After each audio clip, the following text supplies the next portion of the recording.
Mabuhay from Toy Robot Collections PH. I am now in a restaurant in Makati and I was privileged in being invited to do my vlog here. So this is a quick view of Butchog's, a newly built restaurant here. And of course, the purpose of this vlog will be the presentation of Voltron GX71. But before we go there, I'll be doing some interview with the park owner. So I'm very fortunate to be here and I'm doing now an interview with the park owner, Mr. Michael Pagsisihan.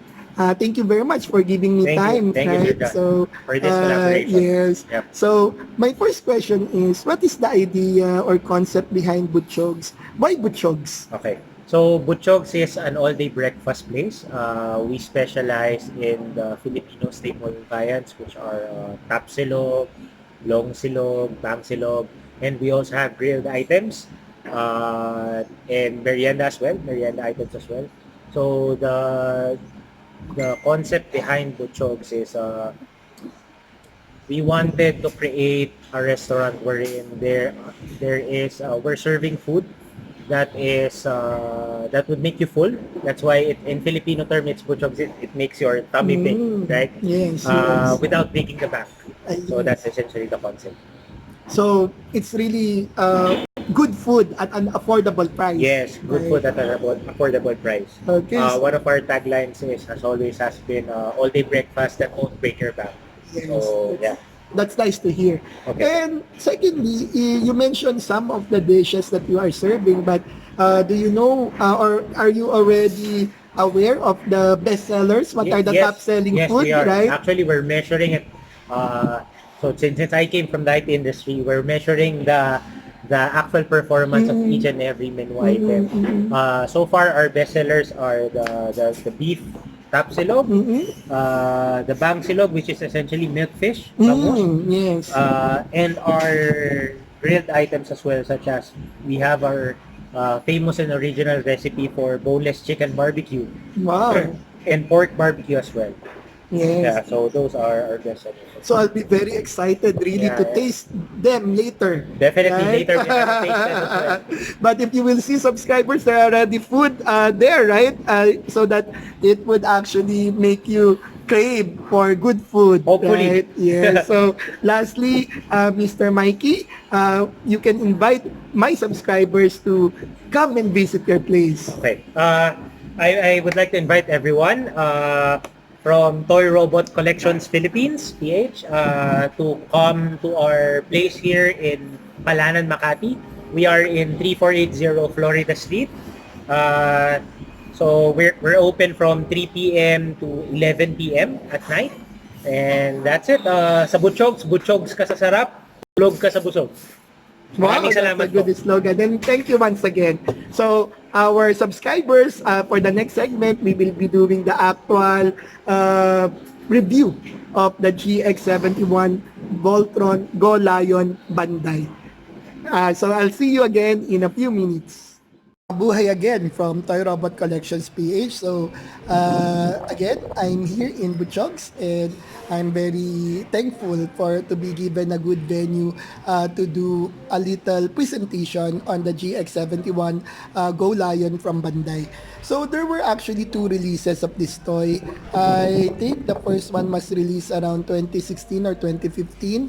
And then the second one, which was the reissue of the SOC or the Soul of Shogokin, it was actually released July 2019. So you will know if it's a first release or a second release based on the logo, the color of the logo at the bottom of the box. You will see there the red logo means that it's part of the earlier release, while the blue logo is the release from 2019.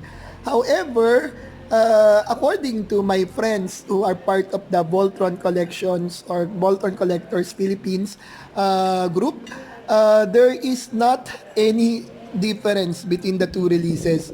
Both are die-cast and both are postable and very they are very articulate, in which you can do a lot of cartoon poses with those toys, right? But the earlier release was more expensive. Actually, this Bandai version, I was able to buy that at around 30K. While the second release was selling around 26,000 last year in Shopsville, right? So of course, if you need or want value for money, and there's not much difference anyway between the two, then I would recommend to buy the later release, which is the blue logo of Bandai, right? So for this particular presentation, you will see the Voltron lions in their lion mode.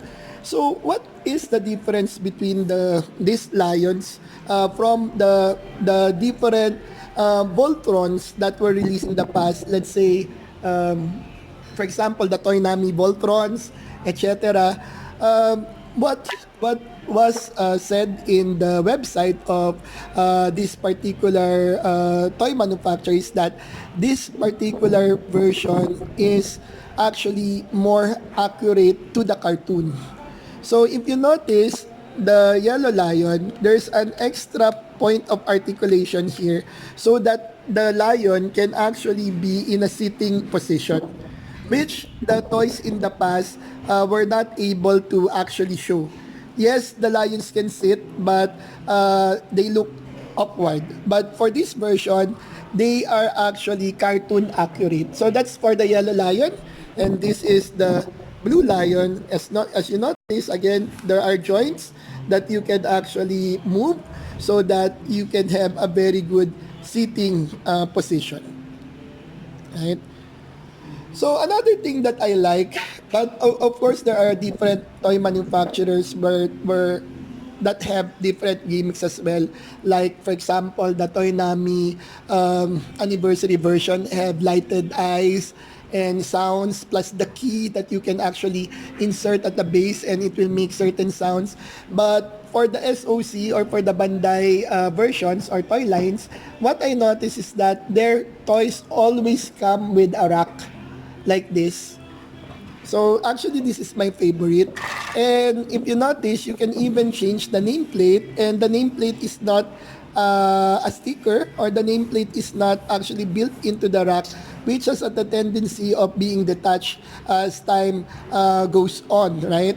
But for this version, this is actually detachable so that you can switch between the Japanese name and the English name of Voltron. So this is the weapons rack, and what comes with the GX71 box are the different sword and blades of the lions. So if you still remember the cartoon version, there are different blades that actually magically, because you know Voltron lion is both technology and magic. They have magic. So the truth is, when we were young, of course, we don't think about that. But as you grow older, you would think why the blades magically appears at the mouth, right, part, and they will be, biting the blades and fighting the robies, right? So the explanation there is that there's mixed magic, right? So you can put it here with a good bite from the black lion, and the lion actually can hold the dagger, right? This is like a dagger. Okay, enough talk. So aside from this, it also comes with the different, blasters that also magically appears on the side of the lion. So these are the different blasters or cannons that the lions will hold. By the way, technically the lions are called space lions because they can travel in outer space. Very neat lion vehicles. And this one, I was not able to see this when I was young, and I do not have the time to watch again all of the animation, but they call this the rotating blade. So you can actually attach these two, right, and make the form Voltron hold it. So it's kind of like a weapon like by the martial artists, and they are actually, if you're fighting your opponent, you can, you can rotate this and then hit them with the edges of the blade. So enough for that, right? So right. So the last portion of this blog will be how do you connect the cannons, right? I'll be doing a separate blog with the fully formed Voltron, comparing it with the other Voltrons that I have in my collection at a later time. So for now, we will be ending with this one, the cannons. So as mentioned, my example is only the Green Lion. So for the Green Lion, you have these pieces that you can actually attach, fit this part, the locking part, to the hole on the side of the leg, front leg, right? And then of course you will do the same for the other parts that are what do you call that, that are assigned actually to your lion. So it's very steady, right? And of course, you, with your imagination, if you're a kid, you just imagine that there are, missiles that are launching from this cannon, and this one is like a drill, right, to again attack the rubies. So I think this is a very good piece of collection if you're into robot collection. And of course, when it comes to toys, it's really relative. I believe the reason why I'm so in love with these Voltron Lions and Voltron vehicles is because I remember my childhood and my wishes, no, before, when we didn't have the money at that time to buy this kind of toys. So now as an adult earning my own money, it's kind of like a fulfillment to be able to own something like this, right? So for the new collectors out there, or I don't know if there will be new collectors that are significantly younger than me, but fellow collectors from age 30 and above, I guess you will be able to appreciate Voltron. So there are a lot of different versions that are not that pricey, because of course price is an obstacle for us to do collecting, but the purpose of having collections is of course just to relive our childhood. It's kind of like a fulfillment that we are in that state that we can buy these collection items, and then of course to display it, make a blog, or post it in Facebook or in other social media platforms. So here is my short review on Voltron Lion. So I hope you like it. And again, I'll be doing my next vlog comparing the fully formed Bandai SOC with the other Voltron editions that were released in the past. So have a good day and keep yourselves healthy, and of course safe from the coronavirus, which is causing a lot of panic in the world. Once again, I'm very thankful to Butchogs, right? So thank you for the venue, the good food, and of course a place where we did this particular review. So have a great Saturday, everyone.